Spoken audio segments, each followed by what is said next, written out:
find peace when you're a single parent trying to raise multiple children on your own with little to no help? How do you find peace when the eviction notice on your door says you have 3 days to vacate the property? How do you find peace when you've made a sacrifice to raise a child that is not biologically yours because you have a big heart, and you couldn't live life knowing you had an opportunity to fill that void in their life so they wouldn't be a fatherless child, especially when their father made a choice to neglect his responsibilities as a parent? How do you find peace when that same child you poured into over the years stops valuing the sacrifices you've made just for them?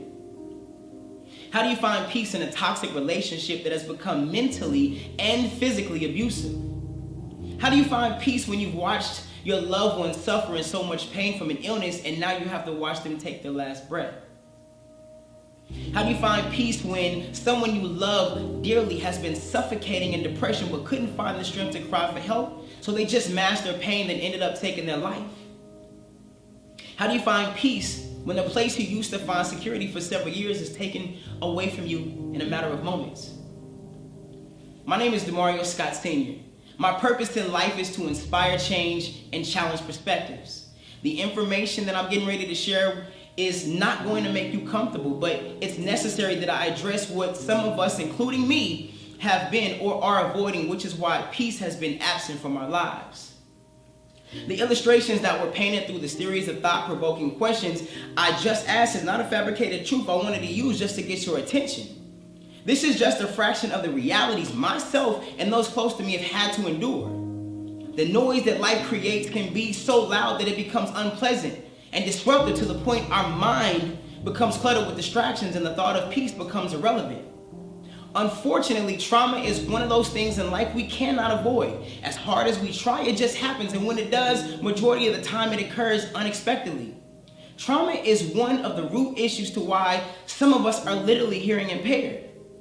I'm going to utilize the technical term to elaborate on a very enlightening perspective. Hearing impaired is often used to describe people who have a partial or inability to hear. The three main functions of the human ear are to detect, which means to discern, transmit, which means to pass information from one place to another, and traduce, which means to convert something such as energy or a message into another form, essentially transforming physical energy into a nervous signal. In today's society, people are more prone to creating unhealthy coping mechanisms to avoid the process it requires to properly heal from a traumatic circumstance, which can and will affect the way that you hear and interpret information accurately. When you create systems within your dysfunction, you begin to eradicate your ability to think clearly, and that just results in a clouded judgment. During the most chaotic moments of my life where I would become not only frustrated, but infuriated because I felt like my life was spiraling out of control, my mother would always say, "Son, the volume of your life is too loud." I was too prideful to admit it, but she was right. The noise in my life was so vigilant to the point I felt like I was being strangled by anxiety.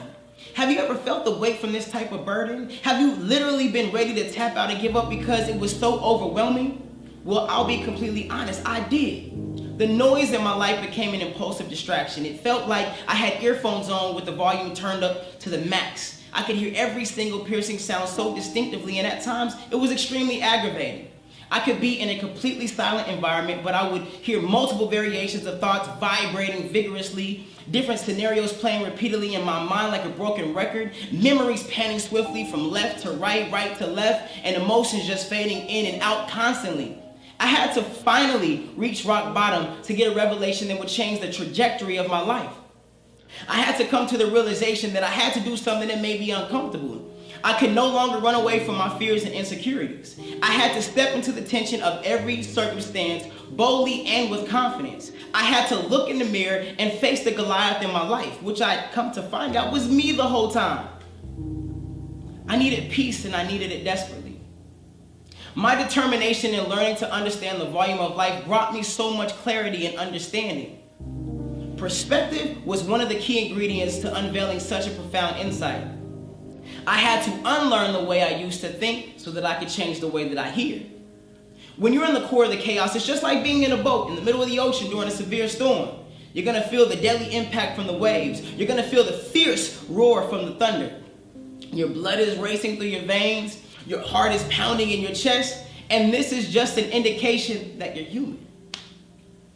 In music engineering, there's a process called mastering.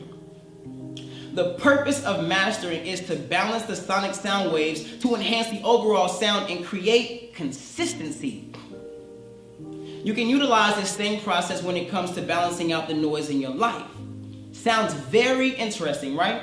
Well, it is. Let me show you how. I want to bring this experience to life, so do yourself a favor and be intentional, because your participation can and will unlock the answer to a question you've been waiting to discover. Close your eyes. I want you to reflect on a specific situation you're currently facing or have faced in your life. I need you to try your best to block out all distractions during this time. I need you to focus on the sound of my voice. As you're reflecting, I need you to take a deep breath in and exhale slowly. Take another deep breath in.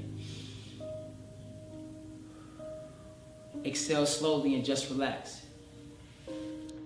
I need you to hear me with a clear mind and an open heart. What emotions did you feel during this situation? As you're recalling these emotions, I want you to reflect on how your body responded. Did you feel any tension? If so, where? For example, did you feel knots in your stomach? As you're reflecting on these memories, the emotions and the feelings may start to feel real again, which means you're in tune with you. Okay? Now lower the volume of those thoughts. Continue to stay focused. Where were you when this happened? Visualize in your mind what you saw. This picture should become very vivid in your mind. Can you see it? If you can, you're locked in. Stay focused. Turn that thought down just a little, but don't mute it. How did you react to the emotions you were feeling at that very moment? Okay, now turn these thoughts all the way down. Your mind should be completely silent at this point. What do you recall hearing during that time? I want you to hold on to that thought. Now open up your eyes. In the core of the chaos, you must be still and remain calm so that you can hear it clearly. I'm not referencing still as in not physically moving, but still as in to pause so that you can process mentally. It's in these moments where being fully present in the situation is important, because it creates a sense of self-awareness that will help improve your ability to discern the state of your emotions when under pressure.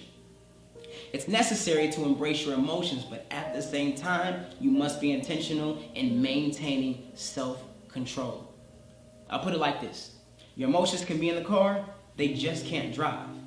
They need to always remain in the passenger seat.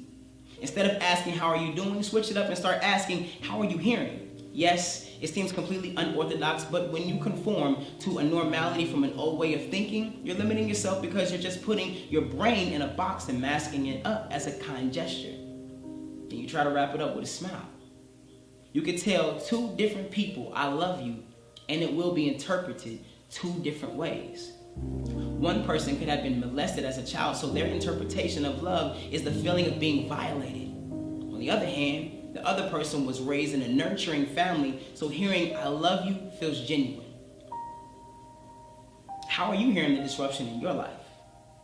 The thought of not having control drives people insane, but control is just an illusion.